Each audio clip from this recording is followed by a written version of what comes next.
Welcome to Infinity IQ Plus. Hello students, कैसे हो आप सब। Welcome back to Infinity IQ plus. Last 2 video lecture में some basic concept of chemistry के हमने 18 क्वेश्चन सॉल्व कर लिया है।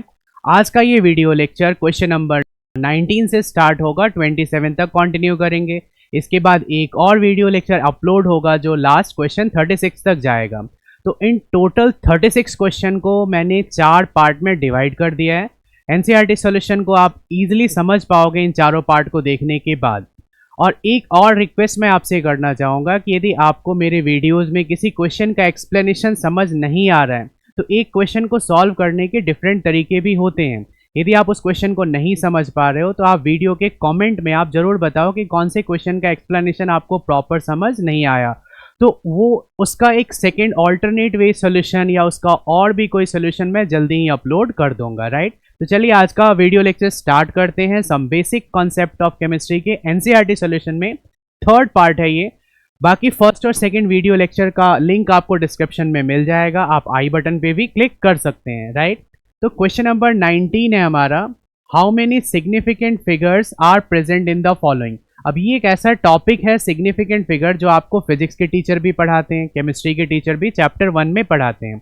तो सिग्निफिकेंट फिगर फाइंड करने के लिए कुछ रूल्स हैं। एनसीईआरटी में काफ़ी प्रॉपर रूल विद एग्जाम्पल भी गिवन है। अब देखो, फर्स्ट वैल्यू इसमें सिग्निफिकेंट फिगर, क्योंकि प्रीसीडिंग जीरो जो है वो सिग्निफिकेंट नहीं होते हैं, तो इसमें कितने सिग्निफिकेंट फिगर होंगे, बस 2। नेक्स्ट वाले में तीनों नॉन जीरो डिजिट है, इसमें कितने सिग्निफिकेंट फिगर होंगे, 3। नेक्स्ट वाले में टोटल कितने हो जाएंगे, 4। यहाँ ये कॉमा लगा हुआ है तो इसमें कितने सिग्निफिकेंट फिगर्स होंगे, लास्ट के 3 जीरो सिग्निफिकेंट नहीं होंगे। यदि ये पॉइंट लगा होता 1.126.000 तो फिर ये सब सिग्निफिकेंट हो जाते, तब टोटल आप कितने बताते हैं, 6 सिग्निफिकेंट। बट कॉमा है तो कितने सिग्निफिकेंट होंगे, 3 सिग्निफिकेंट, राइट। 500.0 मतलब यहाँ तक हमने वैल्यू कैलकुलेट किया हुआ है। इसमें नंबर ऑफ सिग्निफिकेंट फिगर कितने होंगे, 4, और लास्ट वाले में कितने होंगे, 1 2 3 4 5। तो नंबर ऑफ सिग्निफिकेंट फाइंड करने के कुछ रूल्स हैं, आप एक बार एनसीईआरटी के अंदर इसके रूल्स को पढ़ लीजिएगा, ये आपको अच्छे ढंग से समझ आ जाएगा। जो प्रीसीडिंग जीरो हैं वो सिग्निफिकेंट नहीं होते। जीरो कब सिग्निफिकेंट होगा, जब 2 नॉन जीरो के बीच में आएगा या डेसिमल के ऐसे राइट साइड इस तरीके से आता है। देखो 0.02 में ये जीरो सिग्निफिकेंट नहीं है, बट 200 लिखोगे तो ये सब जीरो क्या हो जाएंगे, सिग्निफिकेंट। 0.8008 में ये दोनों जीरो सिग्निफिकेंट होंगे क्योंकि ये नॉन जीरो के बीच में आ रहे हैं, राइट। तो फर्स्ट का आंसर मैंने क्या बताया, 2। सेकंड में कितने हैं, 3। थर्ड में कितने हैं, 4। फोर्थ में कितने हैं, 3 इस कॉमा के कारण। नेक्स्ट वाले में कितने हैं, 4, और लास्ट वाले में कितने हैं, 5। नंबर ऑफ सिग्निफिकेंट फिगर के क्वेश्चन आपके फिजिक्स में भी है और केमिस्ट्री में भी है, राइट। हमारा नेक्स्ट क्वेश्चन है राउंडिंग ऑफ रूल। अब देखो, राउंडिंग ऑफ रूल का use PCM, physics, chemistry, math हर जगह होता है। क्वेश्चन कैसे पूछेंगे आपसे कि round up the following values up to 3 significant figure. मतलब पहले तो ये देखना है कि कितने सिग्निफिकेंट फिगर इसमें हैं और फिर उसे हम 3 तक लेके आएंगे। फर्स्ट वाले एग्जाम्पल में क्या गिवन है, फर्स्ट एग्जाम्पल में 34.216, इसमें टोटल सिग्निफिकेंट फिगर कितने हैं, 5, और 5 से हमें इसे कितने पे लेके आना है, 3 पे। तो पहले आप इस 6 को रिमूव कराओगे। मैथ्स में आपको टीचर बार बार बताते हैं कि डेसिमल के बाद कोई वैल्यू है जो 5 से ग्रेटर है तो उसके प्रीसीडिंग में 1 ऐड करोगे, फिर आप उसको रिमूव करा सकते हो। तो ये क्या हो जाएगा, 34.22। अब इसमें 4 सिग्निफिकेंट फिगर हैं, इस 2 को हटाना। अब ये 5 से स्मॉलर है तो इसे आप ऐसे ही हटा सकते हो। अब ये कितने सिग्निफिकेंट फिगर हो गए, इसके 3। नेक्स्ट वाले में चेक करो, 1 2 3 4 5 6 सिग्निफिकेंट फिगर है। और इसे हम स्टेप वाइज समझने की कोशिश करते हैं। पहले मैंने 7 को हटाया क्योंकि 7 5 से ग्रेटर है, तो आप प्रीसीडिंग में क्या करोगे, 1 ऐड करोगे, 10.411। अब इसमें 5 सिग्निफिकेंट फिगर है। ये जो लास्ट वाला 1 है ये फिर प्रीसीडिंग में कुछ ऐड नहीं कराएगा क्योंकि ये 5 से कम है, तो अब क्या वैल्यू आ गया, 10.41। इसमें 4 सिग्निफिकेंट फिगर है। फिर ये लास्ट वाला 1 5 से स्मॉलर है, इसको आप ऐसे ही हटा सकते हो, तो 10.4। जब तक 3 सिग्निफिकेंट फिगर नहीं आ जाता आप क्या करो, उसको राउंड ऑफ करते रहो। तो सेकंड का आंसर क्या आ जाएगा, 10.4। नेक्स्ट वाले में हमें दिख रहा है, क्योंकि मैंने आपको क्या बताया, प्रीसीडिंग जीरो सिग्निफिकेंट नहीं होते हैं, तो इसमें कितने सिग्निफिकेंट हैं, 4, और इसे 3 पे लेके आना है।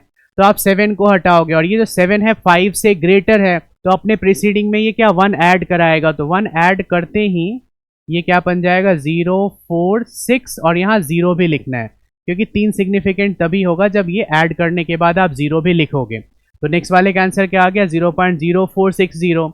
और लास्ट वाले में यहाँ कुछ बच्चे कंफ्यूज रहते हैं कि 2808 में कितने सिग्निफिकेंट फिगर हैं 4 और हमें 3 तक लेके आना है। तो बहुत बच्चे ऐसा बोलते हैं कि सर इसे 281 क्यों नहीं लिख सकते हैं, 281 में 3 सिग्निफिकेंट है। देखो एक चीज़ आप ध्यान रखना कि राउंडिंग ऑफ के बाद जो वैल्यू आएगी वो पहले की जो वैल्यू है उसकी सिमिलर होना चाहिए। यदि आप अपने फ्रेंड से 2808 रुपये कर्ज लेते हो और उसको राउंड ऑफ करके 281 रुपये लौटा दो कि ये 8 5 से ग्रेटर है प्रीसीडिंग में 1, तो क्या वो उसे एक्सेप्ट कर लेगा? कभी नहीं करेगा कि दोनों वैल्यू आसपास है ही नहीं। तो एक्चुअली हमें क्या देखना है कि ये जो वैल्यू है राउंडिंग ऑफ के बाद उसके आसपास आए, मतलब 08 को आप 10 लिखो और लास्ट वाला 0 सिग्निफिकेंट नहीं होता है।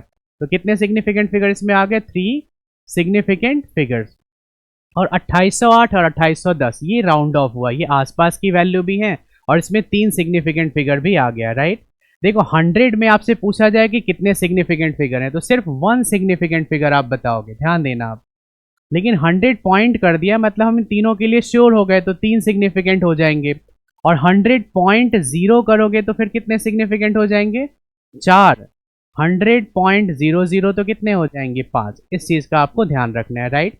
तो significant figure, scientific notation, rounding off के क्वेश्चंस ये बैक टू बैक ही है हमारे एक्सरसाइज में, उसे आप एक बार जरूर रिवाइज कर लीजिएगा। नेक्स्ट क्वेश्चन है, जैसे कुछ लॉ जब आप पढ़ते हो 9th 10th में आपको लॉ ऑफ कंजर्वेशन ऑफ मास पढ़ाया गया है, लॉ ऑफ डेफिनेट प्रोपोर्शन पढ़ाया गया है, बट उन दोनों लॉ के साथ 3 और नए लॉ ऐड हुए हैं 11th में। लॉ ऑफ मल्टीपल प्रोपोर्शन जो जॉन डाल्टन ने दिया था, गे लुजैक्स लॉ ऑफ गैसियस वॉल्यूम जो गे लुजैक ने ही दिया है, प्लस एवोगैड्रोज लॉ जो एवोगैड्रो ने दिया है। तो यहाँ एक डेटा गिवन है, वेरिफिकेशन हमें करके बताना है कि ये डेटा किस चीज़ को शो कर रहा है। The following data were obtained when dinitrogen and dioxygen react together to form compound. ये इस डेटा के बेसिस पे हमें बताना है कि ये कौन सा लॉ ओबे कर रहा है, which law of chemical combination is obey by the following experimental data. इसकी स्टेटमेंट भी लिखना है। देखो इसमें आपको बस ध्यान क्या देना है कि जब दो एलिमेंट रिएक्ट करके एक से ज़्यादा डिफरेंट कंपाउंड बनाते हैं, जब दो एलिमेंट रिएक्ट करके मल्टीपल कंपाउंड बनाएंगे तो एक एलिमेंट की फिक्स्ड मास से दूसरे एलिमेंट के जो डिफरेंट मास रिएक्ट करेंगे, यदि उनका रेशियो सिंपल है तो ये लॉ ऑफ मल्टीपल प्रोपोर्शन को वेरीफाई करेगा। सबसे पहले हम देखेंगे एक्सपेरिमेंट 1 एंड 2 में। इसमें नाइट्रोजन की मास आपको क्या दिख रहा है फिक्स 14 ग्राम 14 ग्राम। तो इस नाइट्रोजन के फिक्स मास से ऑक्सीजन के जो डिफरेंट मास रिएक्ट कर रहे हैं 16 और 32, क्या इनका रेशियो सिंपल है? यस, इनका रेशियो क्या है? सिंपल। फिर आप 3rd एंड 4th में देखो, 3rd एंड 4th में वापस नाइट्रोजन की मास क्या 28 ग्राम। तो इसके फिक्स मास से डाई नाइट्रोजन का जो डिफरेंट मास रिएक्ट कर रहा है 32:80। इसको आप कैंसिल करोगे तो क्या होगा, ये 8 से 4 टाइम्स और 8 से 10 टाइम्स हो जाएगा कैंसिल। जैसे 32/80 को आप ऐसे भी डिवाइड कर सकते हो, जैसे आपको बेटर समझ आ रहा है। तो 8 से ये कितने टाइम्स कैंसिल हुआ 4, 8 से ये 10 टाइम्स, 2 से 2 और 2 से 5। तो रेशियो कितना आ गया 2:5। तो 1:2 और 2:5 इस तरीके का रेशियो आ रहा है जो शो कर रहा है कि ये सिंपलेस्ट रेशियो है। और इस तरीके का जो लॉ दिया था वो लॉ ऑफ मल्टीपल प्रोपोर्शन है। तो ये किस चीज को शो कर रहा है डेटा? लॉ ऑफ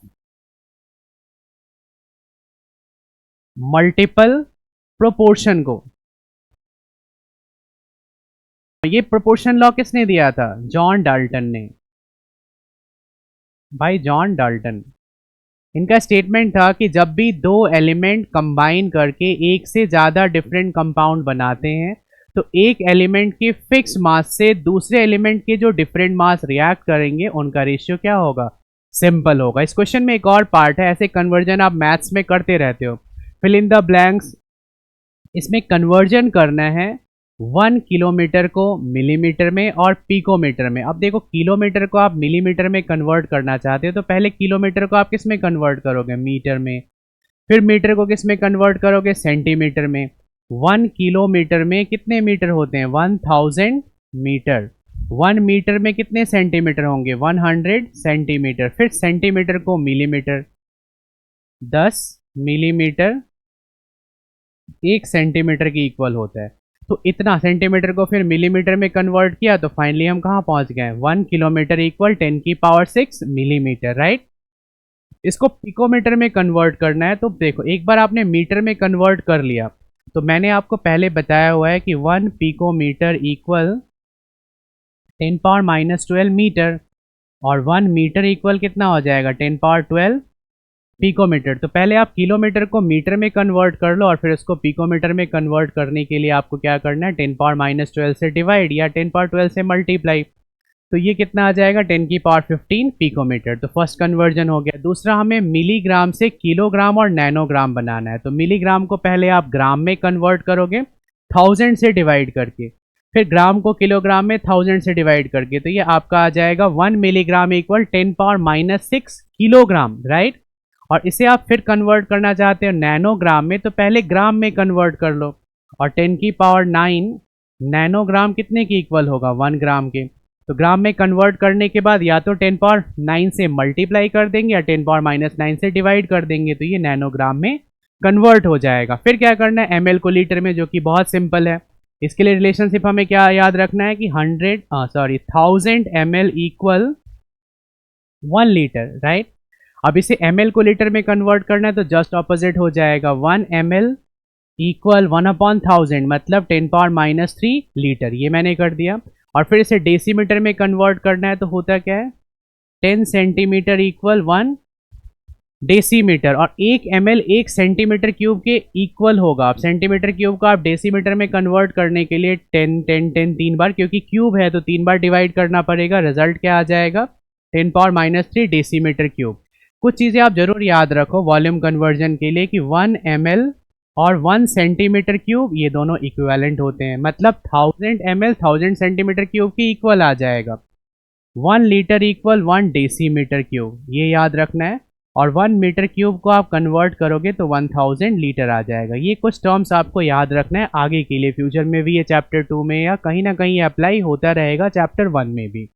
तो इसमें पार्ट 2 थे, एक part law of multiple proportion का था और एक यूनिट कन्वर्जन का था, जिसकी प्रैक्टिस तो आपको फिजिक्स, मैथ, केमिस्ट्री हर जगह काम आएगा, राइट। हमारा नेक्स्ट क्वेश्चन है speed equal distance upon time. एक फॉर्मूला जो आप बेसिक छोटी क्लासेस से भी 6 7 से स्टार्ट कर लेते हो, speed equal distance upon time. If the speed of light is, light की स्पीड क्या है, लाइट 1 सेकेंड में 3 लाख किलोमीटर तक ट्रेवल कर सकता है, राइट। 3 × 10⁸ मीटर पर सेकेंड है।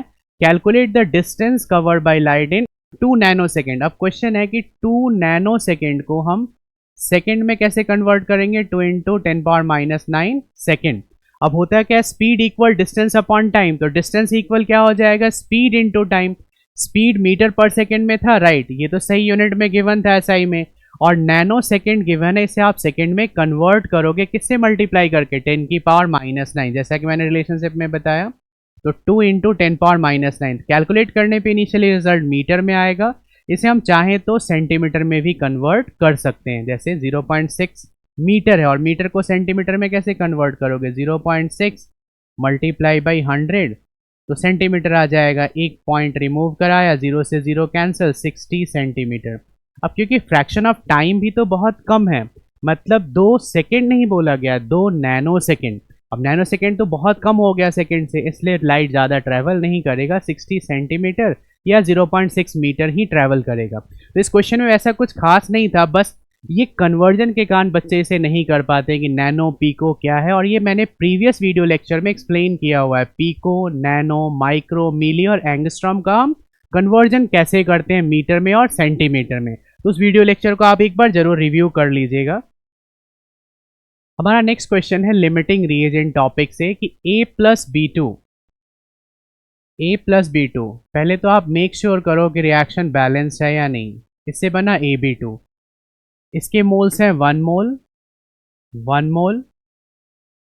ये एक जनरल इक्वेशन है, यदि ये एक्चुअल इक्वेशन होता तो कुछ ऐसा होता, Mg + Cl2 गिव्स MgCl2, या फिर कैल्शियम + Br2 CaBr2। तो ये एलिमेंटल फॉर्म में है, इट मीन्स कि इसका एक एटम B2 के 1 मॉलिक्यूल से रिएक्ट करेगा to give 1 molecule of AB2, right? If the reaction A plus B2 gives AB2, identify the limiting reagent. इसमें हमें limiting reagent identify करना है। देखो, किसी भी केमिकल रिएक्शन में यदि दो रिएक्टेंट हैं और दोनों की क्वांटिटी इनएप्रोप्रिएट है, एक बहुत ज़्यादा है और दूसरा थोड़ा कम है, तो जिसकी क्वांटिटी कम होगी वो पहले कंज्यूम होगा, उसके कंज्यूम होते ही further no reaction will occur. तो जिसकी क्वांटिटी कम होगी उसके कंज्यूम होते ही रिएक्शन रुक जाएगा, मतलब वो रिएक्शन को लिमिट कर रहा है कि कब तक रिएक्शन होगा, किसके बाद रुक जाएगा, तो उसका नाम ही क्या रख दिया गया, लिमिटिंग रिएजेंट। जैसे किसी क्लास में 10 स्टूडेंट हैं और टीचर के पास 15 पेन है, 15 पेन्स, और क्लास के एंड में एक पेन एक स्टूडेंट को मिलेगा और वो क्लास से बाहर जाएगा, तो डिस्ट्रीब्यूशन का काम कब तक चलता रहेगा, जब तक 10 स्टूडेंट हैं पेन डिस्ट्रीब्यूट होगा, बाकी लास्ट में क्या होगा, टीचर के हाथ में 5 पेन बच जाएगा। तो जो बच गया वो लिमिटिंग नहीं है, जो कंज्यूम हो गया वो लिमिटिंग है। नेक्स्ट डे क्या हुआ, 15 पेन टीचर के पास था फॉर डिस्ट्रीब्यूशन, बच्चे आ गए 20, तो डिस्ट्रीब्यूशन का काम कब तक चलेगा, जब तक 15वां पेन डिस्ट्रीब्यूट नहीं हो जाता और 5 बच्चे बचे रह जाएंगे। तो सेकेंड डे क्या हो जाएगा, लिमिटिंग रिएजेंट पेन हो जाएगा। और थर्ड डे क्या हुआ, 15 बच्चे थे, 15 पेन थे, तो टीचर ने सबको एक एक पेन दे दिया, कुछ भी नहीं बचा, there will be no limiting reagent. जैसे होता है कभी फेस्टिवल्स पे लोग भंडारा करते हैं, 500 लोगों का खाना बनाया, 1000 लोग आ गए, खाना खत्म हो गया, वो लिमिटिंग रिएजेंट, और कुछ पर्सन को कुछ मिला ही नहीं। किसी दिन क्या हुआ, आपने फिर से 500 लोगों का खाना बनाया और इस बार 100 लोग ही आए, ज़्यादा आ ही नहीं पाए, तेज बारिश हो गई किसी भी रीजन से, तो आपका खाना बच गया। जो बच गया वो लिमिटिंग नहीं है, जो कंज्यूम हो गया वो लिमिटिंग है, क्योंकि उसके कंज्यूम होते ही further no reaction will occur, उसके बाद रिएक्शन होगा ही नहीं। तो हमें क्या करना है, किसी बैलेंस रिएक्शन से कंपेयर करके ये पता लगाना है कि कौन होगा लिमिटिंग रिएजेंट। देखो 300 atom of A and 200 molecule of B, यदि ये 300 है तो ये भी 3 ही चाहिए। इसका मतलब क्या है कि 300 के लिए 300 नहीं, ये 200 है, कम है, तो ये पहले कंज्यूम होगा, बी क्या हो गया, लिमिटिंग रिएजेंट। 2 मोल से 3 मोल्स बी, 2 और 3 है, मतलब देखो 3 के लिए 3 चाहिए, तो यहाँ ए कम दिख रहा है हमें, ए को क्या मार्क करेंगे हम, लिमिटिंग रिएजेंट। थर्ड वाले में देखो 100 एटम 100 मॉलिक्यूल, जैसा मैंने बताया 1 atom 1 molecule, 10 atom 10 molecule, 100 atom 100 molecule, both are present in appropriate quantity, there is no limiting reagent. Third वाले में कोई लिमिटिंग नहीं होगा, लेकिन फोर्थ फिफ्थ में आप लोग बताओ पहले कमेंट में, फिर हम डिस्कस करेंगे कौन होगा लिमिटिंग रिएजेंट। बहुत सिंपल है, देखो 1 मोल 1 मोल से रिएक्ट कर रहा है, तो 5 मोल 5 मोल से रिएक्ट करेगा, बट 5 मोल के लिए यहाँ क्या गिवन है, ओनली 2.5 मोल, तो ये पहले कंज्यूम हो जाएगा, इसकी क्वांटिटी कम है, तो बी क्या हो जाएगा, लिमिटिंग रिएजेंट। और यहाँ लास्ट वाले एग्जांपल में आप देखिए, इसमें क्या गिवन है, 2.5 मोल एंड 5 मोल, तो क्वांटिटी किसकी कम दिख रही है हमें, ए की, तो ए क्या हो जाएगा, लिमिटिंग रिएजेंट। किसी बैलेंस रिएक्शन से जो हमें इंफॉर्मेशन मिलेगा is always correct and appropriate, उससे कंपेयर करके बस आपको ये पता लगाना है कि दो रिएक्टेंट में किसकी क्वांटिटी कम है, जिसकी क्वांटिटी कम होगी वही लिमिटिंग रिएजेंट होगा। तो फर्स्ट वाले मैंने आपको क्या बताया, B is limiting reagent, right, explain मैंने कर दिया था। सेकंड में मैंने क्या बताया आपको, क्वांटिटी किसकी कम है, ए की, इस केस में क्या हो जाएगा, A is limiting reagent. Third में दोनों अप्रोप्रिएट थे, नो लिमिटिंग रिएजेंट। फोर्थ में क्वांटिटी किसकी कम थी, बी की, B is limiting reagent. Fifth में किसकी क्वांटिटी कम थी, ए की, ए इज लिमिटिंग रिएजेंट। तो इस पे एक और क्वेश्चन है, ऐसे क्वेश्चन तो 1-1 मार्क्स में आते हैं, और सब कलेक्टिवली एक साथ आ जाए पांचों के पांच तो शायद 2 मार्क्स या 3 मार्क्स में पूछा जाएगा। बट एक क्वेश्चन है जहां हमें एक इम्बैलेंस इक्वेशन गिवन था, यदि एनसीईआरटी में देखो, जिसको यहाँ बैलेंस करके लिखा गया है N2 + 3H2, इसमें 3 मिसिंग होगा एनसीईआरटी में, आप देखोगे गिव्स 2NH3। अब ये जो रिएक्शन है, क्वेश्चन स्टार्ट करने से पहले ही आप इसे एक्सप्लेन कर लो। 3H2 gas produces 2NH3 gas, N2 के मोल्स कितने हैं, 1 मोल, इसके कितने मोल्स हैं, 3 मोल, और इसके कितने मोल्स हैं, 2 मोल्स। यहाँ law of conservation of mass follow होगा, मतलब इससे जो इंफॉर्मेशन हमें मिलेगा वो बिल्कुल करेक्ट एंड अप्रोप्रिएट होगा। 14 × 2 28 ग्राम, ये कितना हो जाएगा, 6 ग्राम, और ये 17 × 2 ये कितना हो गया, 34 ग्राम। मतलब यहाँ देखो law of conservation properly follow हो रहा है कि 28 ग्राम नाइट्रोजन 6 ग्राम 6 ग्राम हाइड्रोजन के साथ रिएक्ट करके 28 + 6 क्या प्रोड्यूस कर रहा है, 34 gram of NH3। This is correct and appropriate. तो इसमें बोला गया है, देखो रिएक्शन के अंदर dinitrogen and dihydrogen react with each other to produce ammonia according to the following chemical equations. इसमें एक डेटा गिवन है जो इस क्वेश्चन में आपको नहीं दिख रहा है। उन्होंने क्या डेटा दिया हुआ है कि 2000 ग्राम ऑफ नाइट्रोजन को हम रिएक्ट करा रहे हैं 1000 ग्राम ऑफ हाइड्रोजन से। तो आइडेंटिफाई करना है कौन है लिमिटिंग रिएजेंट। अभी हमें ये पता नहीं है कि इन दोनों में किसकी क्वांटिटी ज़्यादा है और किसकी कम है। तो पूछा गया क्या इनमें से कोई लिमिटिंग रिएजेंट होगा, कोई ऐसा होगा जो अनरिएक्टेड बच जाएगा, और यदि वो बच जाएगा तो उसकी क्वांटिटी क्या होगी। देखो इसके लिए हम कंपेयर सिंपली रिएक्शन से करेंगे कि जो 28 ग्राम है N2 वो 6 ग्राम से रिएक्ट कर रहा है, तो 2000 ग्राम ऑफ N2 कितने हाइड्रोजन से रिएक्ट करेगा। यदि हम ये फाइंड करें रिएक्शन से कंपेयर करके कि 2000 gram of N2 will react with 6 into 2000 upon 28, यहाँ 2000 होना चाहिए। इसको कैलकुलेट करोगे तो क्या आएगा 428.6 ग्राम, बट हमारे पास हाइड्रोजन कितना है 1000 ग्राम, जितना चाहिए उससे भी ज़्यादा है। मतलब हाइड्रोजन का 428.6 ग्राम टोटल 2000 ग्राम से रिएक्ट कर जाएगा और कुछ हाइड्रोजन बच जाएगा। स्टार्टिंग से मैं क्या बता रहा हूँ आप लोगों को, जो बच जाए वो लिमिटिंग नहीं है, जो कंप्लीटली कंज्यूम हो जाए वो लिमिटिंग है। क्योंकि N2 का पूरा 2000 ग्राम H2 के 428.6 ग्राम से रिएक्ट करके कंज्यूम हो रहा है। तो पहले कौन कंज्यूम हो रहा है N2। N2 का हमने यहाँ क्या मान लिया कि ये होगा एक लिमिटिंग रिएजेंट, और H2 की क्वांटिटी क्या होगी एक्सेस, राइट।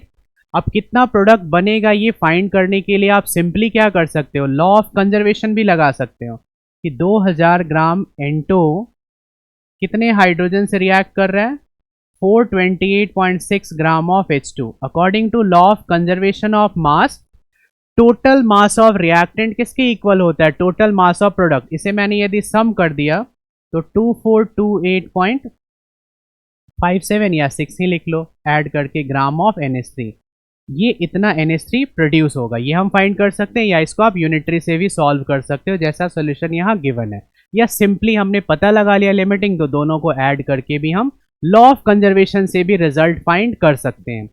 क्या कोई बचा रह जाएगा, yes, H2 will remain unreacted. कितना बचा रह जाएगा, हमने क्वांटिटी लिया था 1000 ग्राम, कंज्यूम हुआ 428.6, तो बचा कितना 571.4 ग्राम। जो बच जाए उसे आप लिमिटिंग नहीं बोलोगे, जो कंप्लीटली कंज्यूम हो जाए वही क्या होगा लिमिटिंग रिएजेंट। तो ऐसे क्वेश्चंस एग्जाम में बहुत बार पूछे जाते हैं 3 मार्क्स पैटर्न पे, जबकि पिछला वाला क्वेश्चन सिंगल पार्ट आए तो 1 मार्क्स में ही पूछा जाएगा, राइट।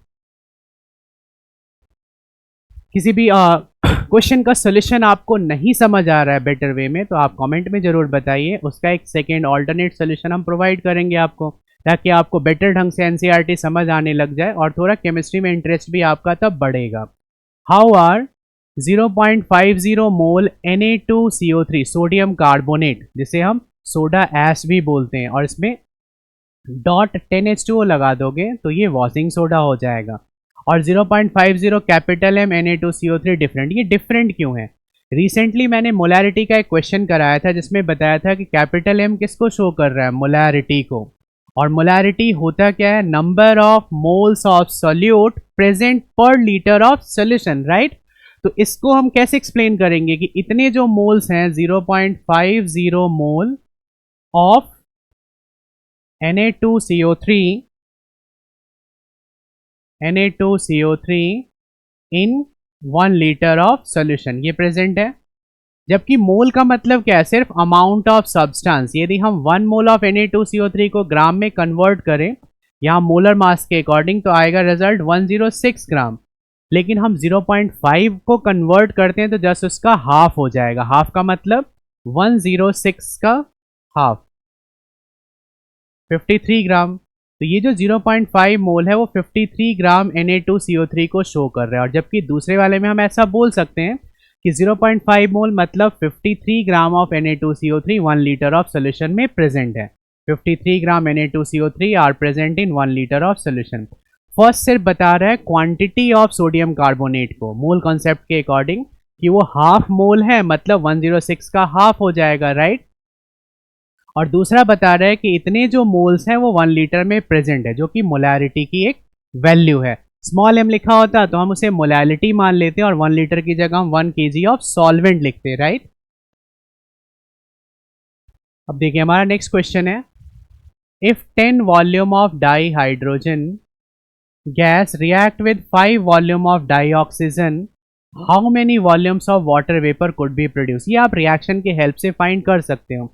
वाटर की प्रिपरेशन का बैलेंस इक्वेशन क्या है, 2H2 gas plus O2 gas gives 2H2O। इसमें आप नंबर ऑफ मोल्स चेक करो तो H2 के मोल्स हैं 2 मोल, O2 के मोल हैं 1 मोल और H2O के मोल्स कितने हैं 2 मोल, राइट। इसे हम वॉल्यूम में लिखें तो इसकी 2 वॉल्यूम ऑक्सीजन के 1 वॉल्यूम से कंबाइन करेगा to produce 2 volume of water. इस वॉल्यूम का मतलब क्या है, ये मैंने मोल के अकॉर्डिंग लिख दिया। मतलब क्या होगा कि 200 ml हाइड्रोजन 100 ml ऑक्सीजन के साथ क्लब होके 200 ml क्या बनाएगा, वाटर बनाएगा। इफ इट इज गैसियस, सिर्फ गैस पे ही ऐसे एप्लीकेबल होते हैं टर्म। अब देखो सिंपल है कि 2 मोल है तो 1 मोल, 2 वॉल्यूम है 1 वॉल्यूम, तो यहाँ यदि 10 वॉल्यूम है डाई हाइड्रोजन की तो 10 का हाफ क्या हो जाएगा 5 volume, 5 volume of dioxygen. तो देखो यहाँ 2 वॉल्यूम 1 वॉल्यूम से रिएक्ट करके 2 बना रहा है। यदि मैंने यहाँ 10 वॉल्यूम कर दिया और इसे 5 वॉल्यूम, तो एक्चुअली प्रोडक्ट कितना बनेगा 10 वॉल्यूम ही बनेगा। जैसे यहाँ बना है 2 1 2 तो 10 5 10, राइट।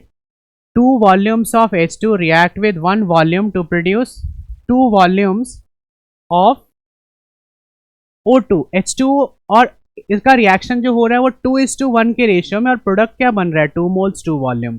इट मीन्स कि 10 वॉल्यूम ऑफ H2 रिएक्ट करेगा कंप्लीटली 5 वॉल्यूम ऑफ O2 के साथ, तो क्या प्रोड्यूस करेगा 10 वॉल्यूम ऑफ वाटर वेपर। तो ये जनरली एक रेशियो कॉम्बिनेशन, आप रिएक्शन बैलेंस चेक करोगे, उससे एक इन्फॉर्मेशन गैदर करोगे और उसको कॉपी करके हम जो क्वेश्चन में डेटा गिवन है उसके हेल्प से वैल्यू फाइंड कर लेंगे। ये हमारा क्वेश्चन नंबर 26 था, और आज के डिस्कशन में हम लास्ट रखेंगे क्वेश्चन नंबर 27 को। नेक्स्ट क्लास में हम कवर करेंगे एनसीईआरटी का लास्ट पोर्शन, जो कि स्टार्ट होगा क्वेश्चन नंबर 28 से और एंड होगा क्वेश्चन नंबर 36 पे। चारों वीडियो को आप लगातार देख लीजिए। आपके डाउट्स कुछ रह जाते हैं आप जरूर कमेंट में बताइए, उस पर हम और डिटेल वीडियो वापस अपलोड करेंगे।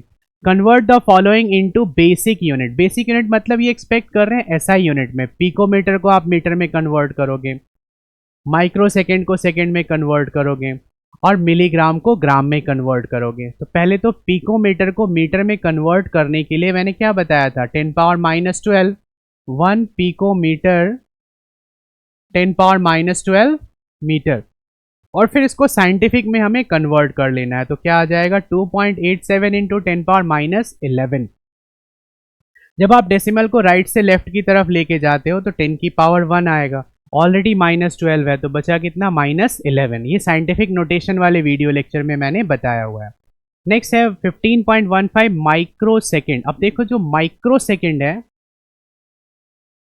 उसे आप सेकेंड में कन्वर्ट करना चाहो तो 10⁻6, राइट। जैसे मैंने माइक्रोमीटर 10⁻6 मीटर बताया था, तो माइक्रो सेकेंड को सेकेंड में कन्वर्ट करने के लिए 10⁻6 से मल्टीप्लाई किया, और फिर वही साइंटिफिक नोटेशन के लिए इस पॉइंट को आप यहाँ राइट से लेफ्ट लेके जाओगे 10⁻1 -6 के साथ वो ऐड होके कितना बनाएगा 10⁻5। तो रिजल्ट ट्राई करना है कि हम साइंटिफिक नोटेशन में ही लिखें।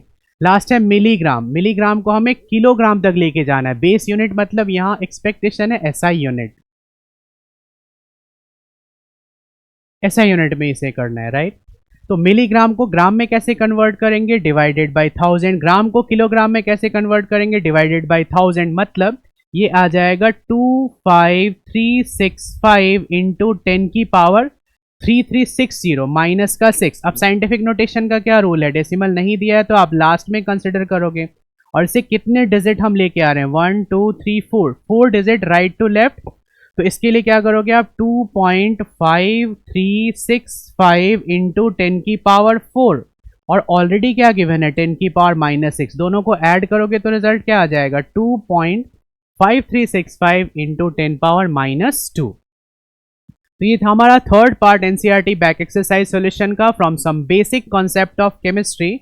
आई होप ये वीडियो लेक्चर भी आपको प्रॉपरली समझ आया होगा। आपका रिस्पांस हमें बहुत जल्दी चाहिए, आप जल्दी जल्दी रिवाइज कीजिए, क्योंकि गवर्नमेंट स्कूल में 1st to 4 mean some basic concept से केमिकल बॉन्डिंग तक का सिलेबस श्योर है। हो सकता है एक रेडॉक्स भी ऐड होगा, और बाकी पब्लिक स्कूल में थर्मोडायनेमिक्स, इक्विलिब्रियम ये भी ऐड होंगे। हालांकि टोटल चैप्टर 9 है, बट गवर्नमेंट स्कूल में 5 चैप्टर्स आते हैं फर्स्ट टर्म में, पब्लिक स्कूल वाले 6 चैप्टर या 5.5 चैप्टर इतना जरूर ऐड कर सकते हैं।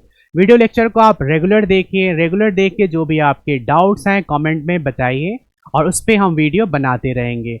आई होप ये वीडियो लेक्चर आपको समझ आया होगा। Thanks for watching and all the best. Follow and subscribe us for more.